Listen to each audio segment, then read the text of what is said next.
We're going to be talking about implementation of NI 5111 that came about in Canada and the reason we needed it, what it does, changes to NI 5111 over the last several years and why they were made, current requirements, so we'll go into a bit of detail about what you will see in a public disclosure document in Canada and what companies are required to provide to the public, and talk a little bit about the proposed amendments that are coming down the pipes in Canada. What we're trying to get out of the presentation today, I'm really trying to give you some information about what NI 5111 is, what it requires, some of the definitions and key terms that are used in NI 5111, how the requirements are addressed, and like I said, some of the proposed changes that are likely to come.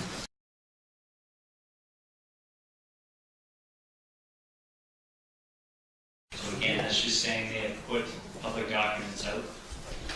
Whose securities have been listed and posted for trading on an exchange. So in Canada, the exchange is the Toronto Stock Exchange or the Toronto Stock Exchange Venture Exchange, the TSX or the TSXV.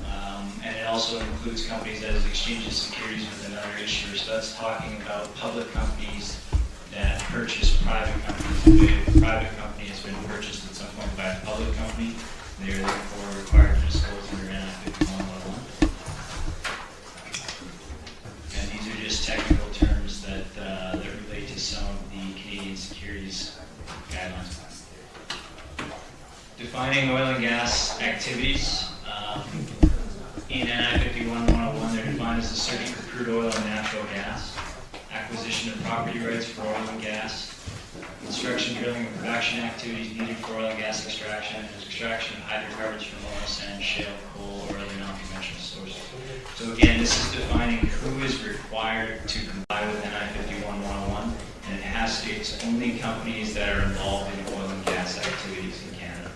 They do not include transporting, refining, or marketing, so midstreamers in Canada, the people who take the products from the upstreamers and take them to market, are not required to disclose any information under NI 5111. No extraction of natural resources other than oil and gas, so this is very specific to oil and gas. This is not mining, this is not potash, this is not any of the other natural resources in Canada. This is specific to oil and gas.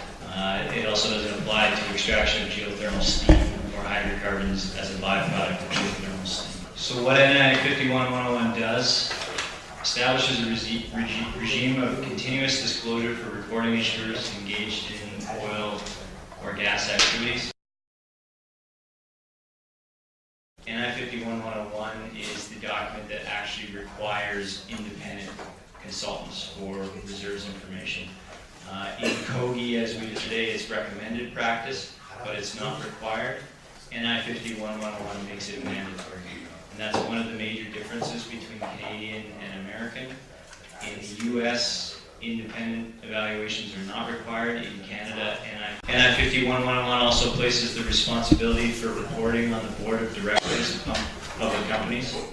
So it really places the onus on the leadership of the thing. They have put public documents out. Whose securities have been listed and posted for trading on an exchange. So in Canada, the exchange is the Toronto Stock Exchange or the Toronto Stock Exchange Venture Exchange, the TSX or the TSXV. It also includes companies that exchanges securities with another issuer. So that's talking about public companies that purchase private companies. If a private company has been purchased at some point by a public company, they are therefore required to disclose under NI 5111. And these are just technical terms that relate to some of the Canadian securities guidelines. Defining oil and gas activities.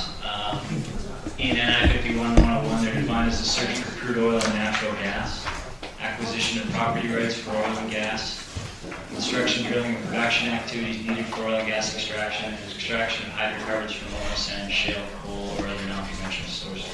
So again, this is defining who is required to comply with NI 5111, and it's only companies that are involved in oil and gas activities in Canada.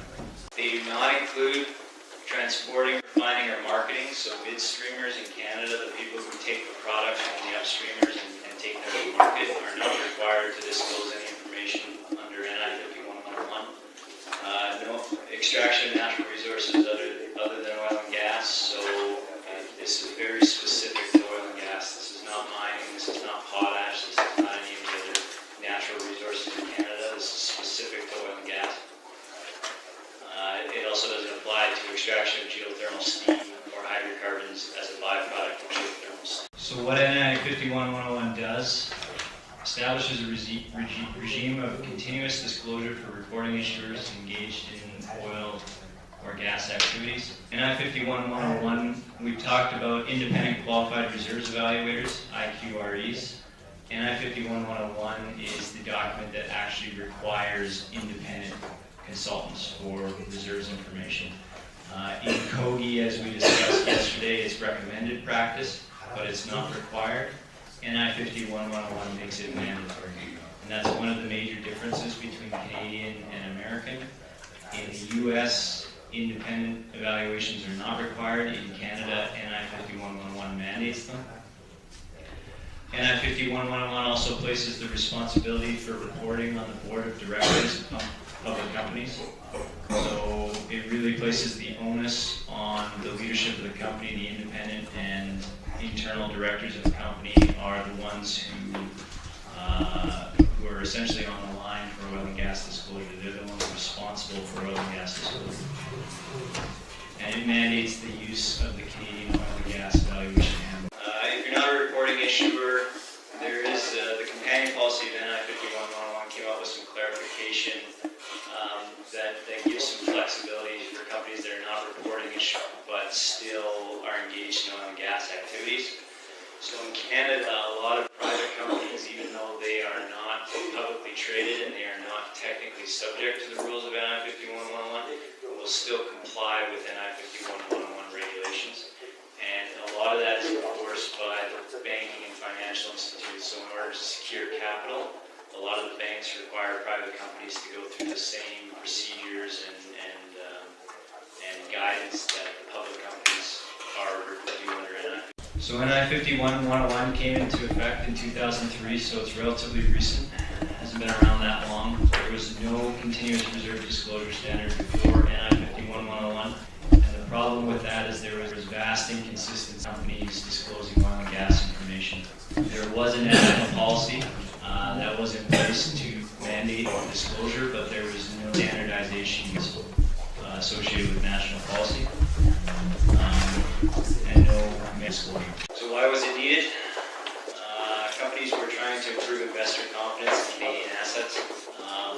Industry and regulators, the ones that really led the charge on the Canadian oil and gas evaluation handbook and national instrument 51-101. So after NI 51-101 was implemented, disclosure was now mandatory, subject to some very specific guidelines, and the use of independent evaluators also became mandatory.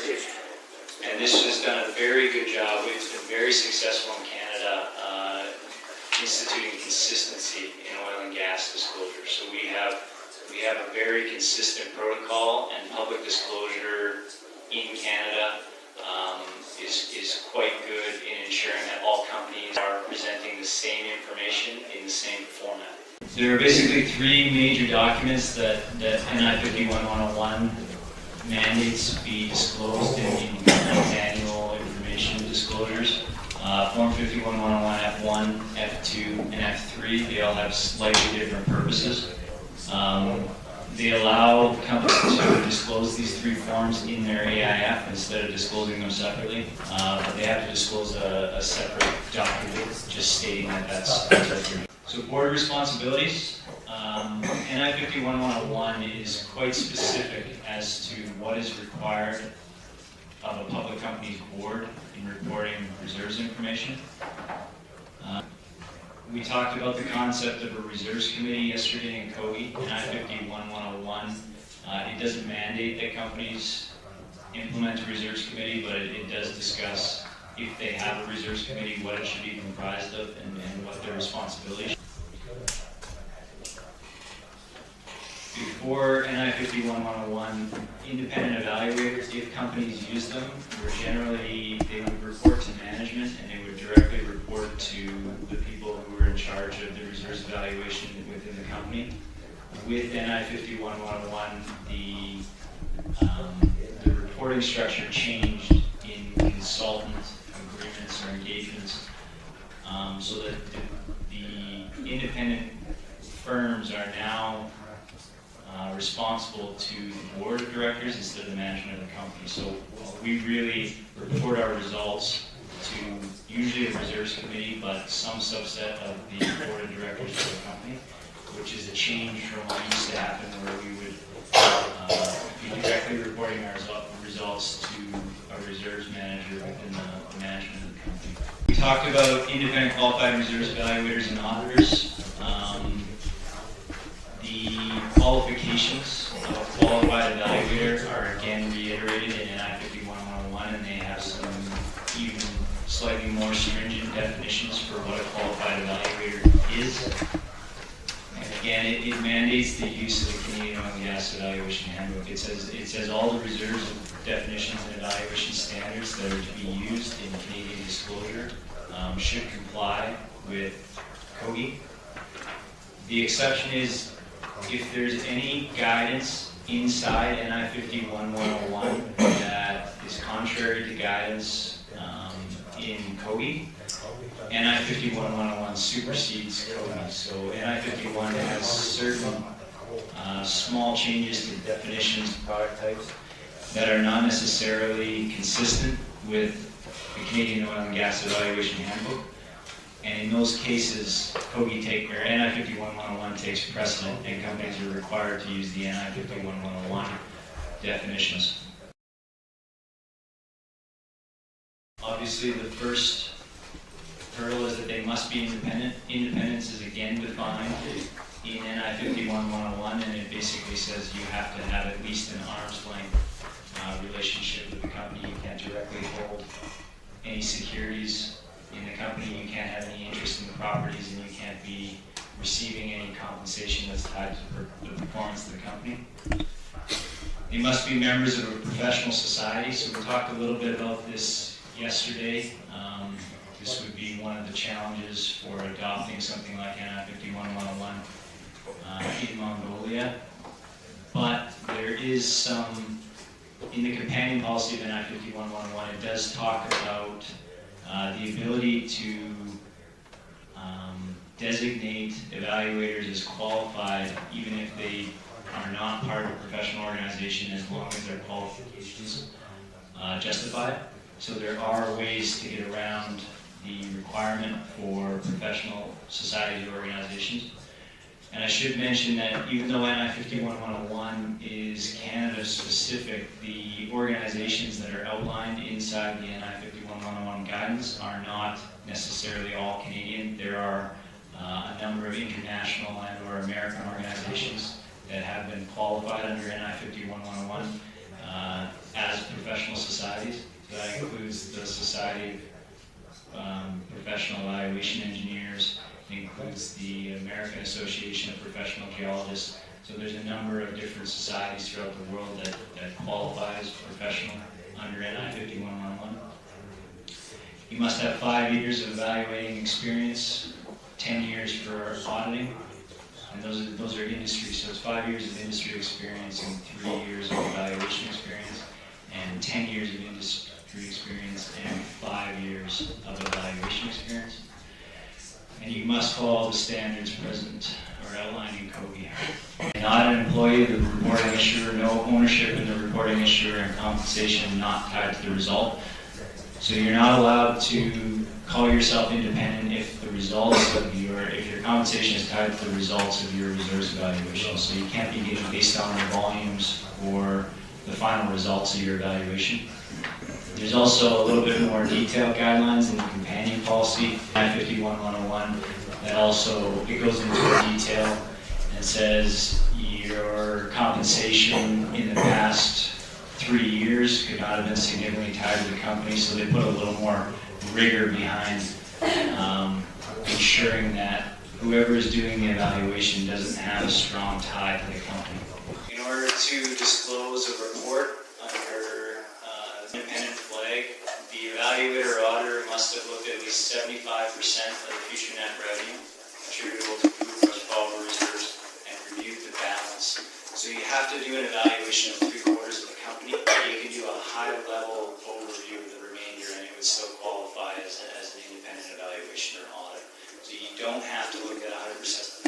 And this goes back to the 80-20 rule concept that I talked about yesterday, where generally in oil and gas companies, there is a small number of properties or assets that make up the majority of the asset base of the company. Audits and evaluations. This is another thing I touched on yesterday, where a number of companies in Canada take different approaches to independent evaluations and audits. Starting from the very basic, 100% of your company is independently evaluated by a third party, to some sort of rotation where a portion of your reserves or resources are evaluated or audited on an annual basis, to much different levels of audits, from very high-level reviews to very detailed audits. So there's a number of different ways that you can qualify under NI 51-101 disclosure for different evaluation methods. Exemptions. The independent exemption applies to everyone in Canada except for companies that produce more than 100,000 BOEs a day. So these are the very large companies like the ExxonMobils, the Shells, the large international players. And the reason that this exemption applies to them is that there's enough confidence the internal practices in place in companies that large have to be strong enough that they would meet or exceed the Canadian standards anyways.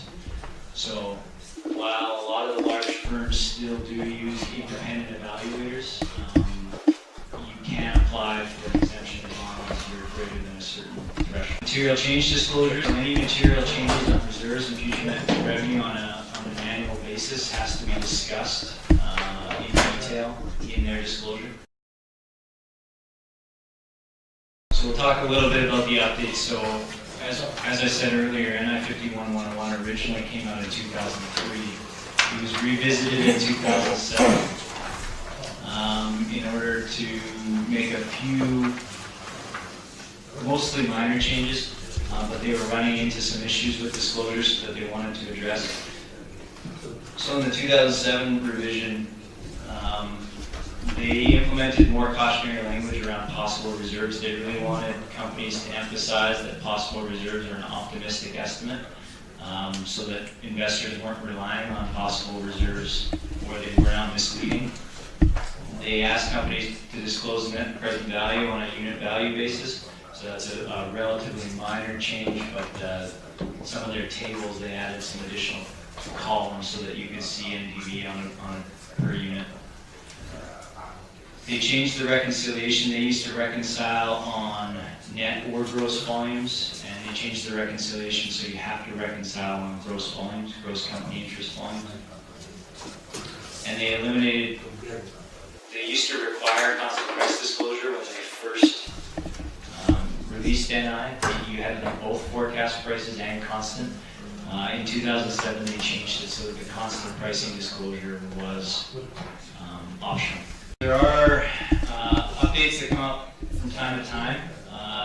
The companion policy to NI 51-101 we'll probably be talking about in a few slides here, but every once in a while the Canadian securities administrators would put out a staff notice. So this is the watchdogs that watch disclosures as they come through annually. They're the people that review what's being put in the public domain. And so what they do is they identify trends or they find weaknesses in disclosure, and they put out what are called staff notices in the public domain to shift behaviors and try and rectify issues. So if they're not going to actually revise the guidelines, if they're finding that companies are operating in the gray area of the guidelines in a way that they don't like, so they're not specifically non-compliant with NI 51-101, but they're not applying the guidelines the way that they were intended, they will issue a staff notice to clarify certain definitions or intentions. And so there's been 4 or 5 staff notices over the years that just say, here's what the official guidelines in NI 51-101 say, and this is the intent of those guidelines that you should be following as a company.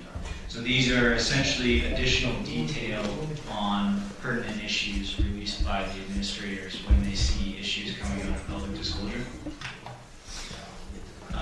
So a little more detail, it's talking about exactly what they had issues with, clarification on disclosure related to resources, unconventional accumulations, and analogies. So this is getting back to the shift we talked about in Canada, where we really went from a resource base to an unconventional resource base in a relatively short period of time due to new technologies.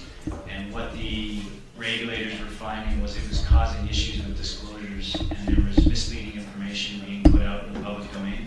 So they had to provide some additional guidance on resources and unconventional accumulations. New disclosures on after-tax calculations, use of equivalent volumes, and disclosure of flow test results. And in 2014, they put out a staff notice to talk about Volume 3, which was the CBM bitumen and international standards, and the rotor guidance for resources other than reserves. NI 51327, so this was talking about contingent resources. They were having a lot of issues when companies first started disclosing contingent resources. For many years in Canada, from 2003 to probably 2010 or 2011, virtually no companies were disclosing contingent resource volumes because there was very little reason to do so. With the advent of unconventional resource plays like shale gas, it became much more important for companies to disclose their contingent resources. So the first several years, or the first 2 or 3 years of contingent resource disclosures by companies, had a lot of inconsistency between companies. So they reacted to it, and they brought out some additional guidance to make sure that everyone was again being consistent in how and what they disclose in the public domain.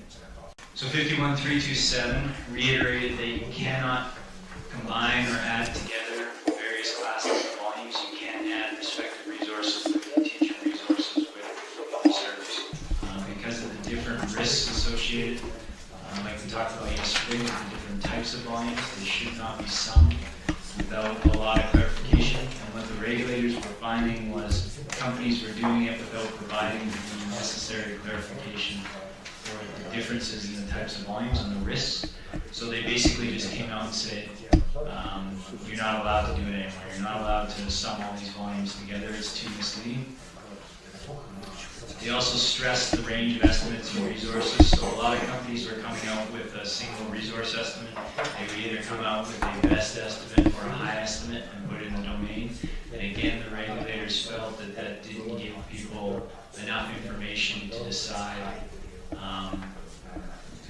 what the actual potential of the resource volumes were. So they wanted people to start showing the full range of resources so people could understand a conservative estimate, a best estimate, and a high estimate. They required that companies identify contingencies, so they specifically have to outline what contingencies apply to the volumes they're disclosing.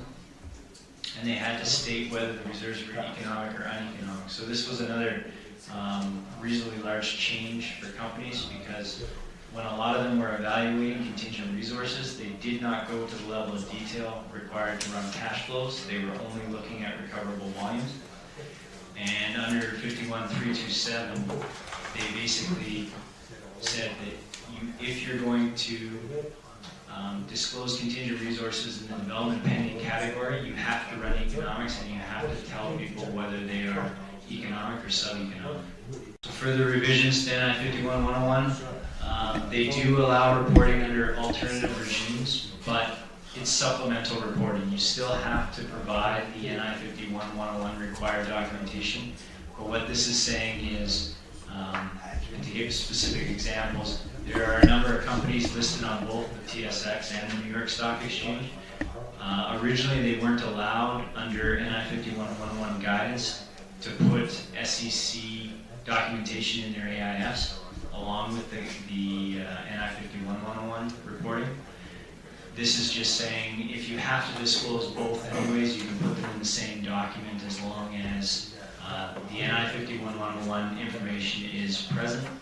So this is just supplementary, and you explain the differences between the two types of disclosure. And again, both sets of evaluations have to be prepared by an independent qualified reserves evaluator. So you still have to, if you're disclosing both NI and SEC numbers, they both have to have been evaluated by an independent evaluator.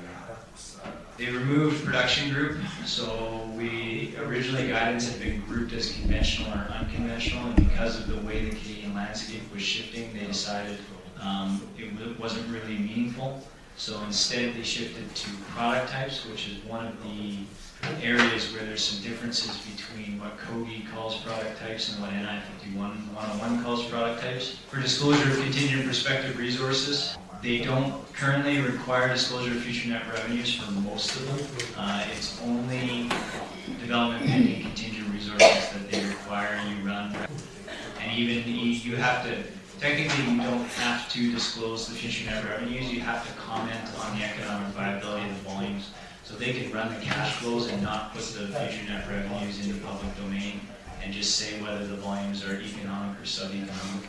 Oil and gas metrics, they were finding that there are a number of metrics that show up in NI 51-101 F1, things like finding and development costs. There's about 3 or 4 metrics. It also comes down to BOEs and conversion rates. They were finding that there were inconsistencies in the methodologies that the companies used to calculate their oil and gas metrics. So they had tried to standardize it originally, but they found that they were having a hard time getting companies to disclose the information. So they basically stepped back and said you can calculate the metrics however you want, but you have to disclose your method, and you have to basically describe what you're trying to calculate or what you're putting in the public domain. Reserves are always reported at a point of sale, so there's a reference point that's described in both COGI, NPRMS, and NI 51-101, and reserves volumes are always described at that reference point, so that's generally the point of sale. It's important in Canada because we have certain midstreamer agreements where a producer will essentially sell, there's a company out of the US called Oxable, and a producer will sell wet gas volumes to Oxable, but Oxable will compensate them for the liquids volumes that eventually get extracted from the wet gas. And a bunch of Canadian disclosures, Canadian issuers, were disclosing those byproduct volumes as reserves, which was causing issues because at the point of sale, the byproduct volumes were not extracted. And so there's actually quite a bit of guidance. They revisited this about 2 or 3 times specific to this Oxable contracting issue in Canada. Abandonment and reclamation costs, they are required under NI 51-101, so you have to include the costs of abandoning and reclaiming your wells once you wrap up a project or you finish your production life. Presentations of estimates, so they adjusted what the tables look like. Pretty standard. NI 51-101, when it originally came out in 2003, was again very tailored towards conventional assets, similar to COGI. It was really just a reflection of the industry. As we moved into the late 2000s and into the 2010s, we started to see more and more unconventional assets popping up in Canada. That resulted in increased disclosure of contingent resources like I was talking about. Just to show you that in terms of percentages, so reporting cycle 1 was 2003, 2004, right after NI 51-101 was implemented in Canada. So you can see almost almost 3/4 of the reserves that were reported in the first reporting cycle under NI were conventional reserves. Reporting cycle 9, which would have been 2012-2013, you can see conventional went from 75% of the reserves down to less than 40%, and it really started being dominated by bitumen, shale oil, and shale gas. SCO there is actually synthetic crude oil, so it's not a lot of shale oil in Canada, it's mostly synthetic crude, so that's another bitumen oil sands product. So rotor disclosure, this is talking about resource disclosure. It's giving you some percentages. So only 6% of reporting issuers in 2003 reported any amount of contingent resources. So very few people reported contingent resources. last reporting cycle, almost a quarter of all reporting insurers in Canada were reporting some amount of contingent prospective resources. Geographical diversity, we're seeing key companies or companies that are listed on the TSX are branching out into other parts of the world, so we're starting to see a much more global outreach in the reserves. In 2003, it was heavily dominated by Canadian assets. In the last reporting cycle, there were more than 40 countries that reserves were reported under TSX. We're also seeing greater diversity in types of accumulations, projects, types of resources, and corporate practices.